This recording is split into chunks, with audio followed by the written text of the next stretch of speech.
नमस्कार, स्वागत है आपका न्यूज 80 पर। मैं हूं आपके साथ राहुल राणा। लोकसभा चुनाव के नतीजों के बाद अब यूपी की उन 9 सीटों पर चर्चा तेज हो गई है जिन पर अब अगले 6 महीने के अंदर उपचुनाव होने हैं। क्योंकि अभी हाल ही में लोकसभा चुनाव में बीजेपी को अगर सबसे बड़ा झटका लगा है तो वो राज्य है उत्तर प्रदेश, जहां के मुख्यमंत्री योगी आदित्यनाथ है, जो अपनी कट्टर हिंदू छवि और कानून व्यवस्था को लेकर जाने जाते हैं।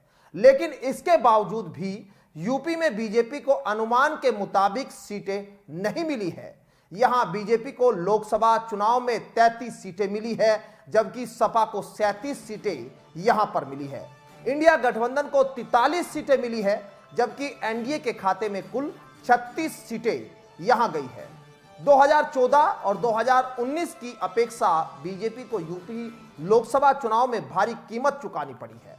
दरअसल आज हम इस रिपोर्ट में मुजफ्फरनगर की मीरापुर सीट पर चर्चा करने वाले हैं, क्योंकि मीरापुर से विधायक चंदन चौहान अब बिजनौर लोकसभा सीट से सांसद बन चुके हैं। तो लिहाजा इस सीट पर चंदन चौहान के इस्तीफे के बाद उपचुनाव होना है। ऐसे में यहां से दावेदारों के नाम को लेकर अभी से सियासी चर्चा शुरू हो गई है। तमाम राजनीतिक दल इस सीट पर अपनी अपनी दावेदारी पेश करना चाहते हैं। 2022 विधानसभा चुनाव में सपा रालोद का गठबंधन था। इसी गठबंधन में सपा से चंदन चौहान को जीत मिली थी, लेकिन 2022 में स्थिति एकदम से विपरीत नजर आने लगी है, क्योंकि इस बार रालोद भाजपा के साथ गठबंधन में है। ऐसे में यहां भाजपा रालोद गठबंधन से दोनों दल ही अपने प्रत्याशी उतारने को लेकर आपसी तालमेल भी बैठाने में लग गए हैं। हालांकि माना जा रहा है कि इस सीट पर इस बार भी रालोद ही गठबंधन में प्रत्याशी उतार सकती है, जिसको लेकर कई नामों की चर्चा रालोद की ओर से संभावित प्रत्याशी के तौर पर अब सामने आने लगी है। उन नामों पर बात करेंगे, लेकिन उससे पहले एक बार मीरापुर सीट पर इस बार क्या समीकरण बनते और बिगड़ते नजर आ रहे हैं, उस पर एक नजर डालते हैं।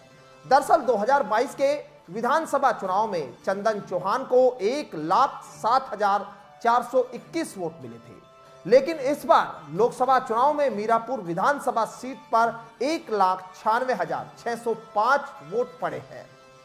बिजनौर लोकसभा सीट से रालोद प्रत्याशी और मीरापुर के विधायक चंदन चौहान को इस सीट पर 72,320 वोट मिले हैं। वहीं सपा के दीपक सैनी को 63,351 वोट मिले हैं और बसपा के विजेंद्र सिंह को 55,514 वोट मिले हैं। इस बार मीरापुर विधानसभा क्षेत्र में सपा और बसपा में मुस्लिमों का बंटवारा हो गया है।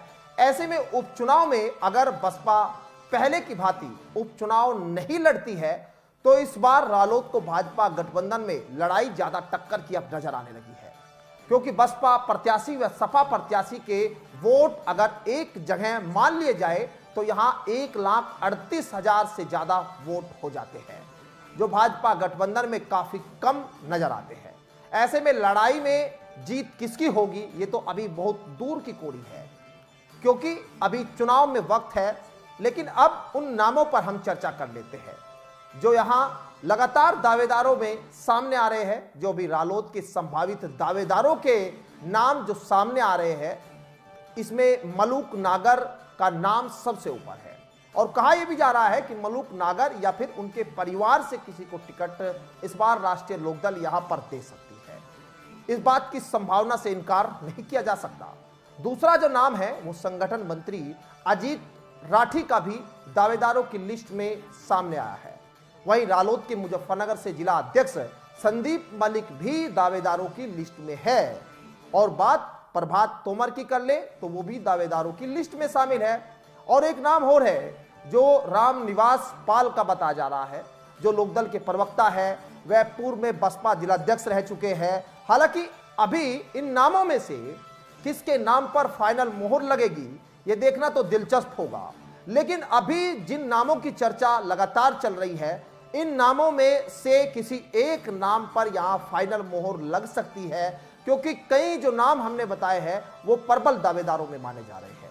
लेकिन इस बार का जो समीकरण है वो कैसे इस बार यहां राष्ट्रीय लोकदल क्या उसके पक्ष में वहां माहौल बनेगा, क्योंकि जिस तरह से मैंने बताया 2022 के विधानसभा चुनाव में गठबंधन था समाजवादी पार्टी और राष्ट्रीय लोकदल का।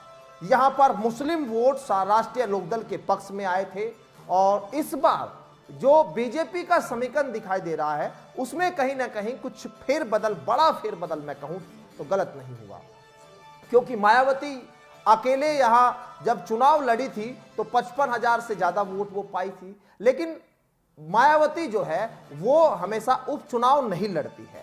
तो साफ है कि उपचुनाव में समाजवादी पार्टी और बीजेपी और आरएलडी का जो गठबंधन है ना उसके बीच टक्कर होने जा रही है। और जिस तरह से लोकसभा में अब परिणाम इस मीरापुर विधानसभा पे हमने देखे हैं ना, अगर वही परिणाम यहां आने वाले दिनों में नजर आए तो वाकई जो है ये आरएलडी के लिए और बीजेपी के लिए बहुत खतरे वाली सीट हो जाएगी। भले ही यहां आरएलडी ने पिछली बार जीत दर्ज की हो, क्योंकि यहां मुस्लिम वोट बैंक बहुत महत्वपूर्ण भूमिका में है और इस सीट पर अगर जिस तरह से लोकसभा में यहां पर मुस्लिमों का वोट यहां बंटवारा हुआ है समाजवादी पार्टी और बसपा के बीच में, अगर ये वोट यहां समाजवादी पार्टी के साथ एक मुश्त होकर चला गया ना तो ये राष्ट्रीय लोकदल और बीजेपी के गठबंधन के लिए खतरे की घंटी है। तो इस सीट पर अभी सियासी चर्चाएं, सियासी सरगर्मी अभी से शुरू हो चुकी है। अब इन सियासी सरगर्मी में किसका पलड़ा भारी होगा ये तो आने वाले वक्त में तय हो जाएगा, क्योंकि अगले 6 महीने के अंदर यहां लोकसभा के चुनाव के बाद में अब विधानसभा का उपचुनाव होना है और इस उपचुनाव में ही यहां हार जीत किसकी होगी ये तय हो जाएगा। फिलहाल आप ऐसी ही दिलचस्प खबरों को जानने के लिए लगातार हमें देखते रहिए। फिलहाल मुझे दीजिए इजाजत, नमस्कार।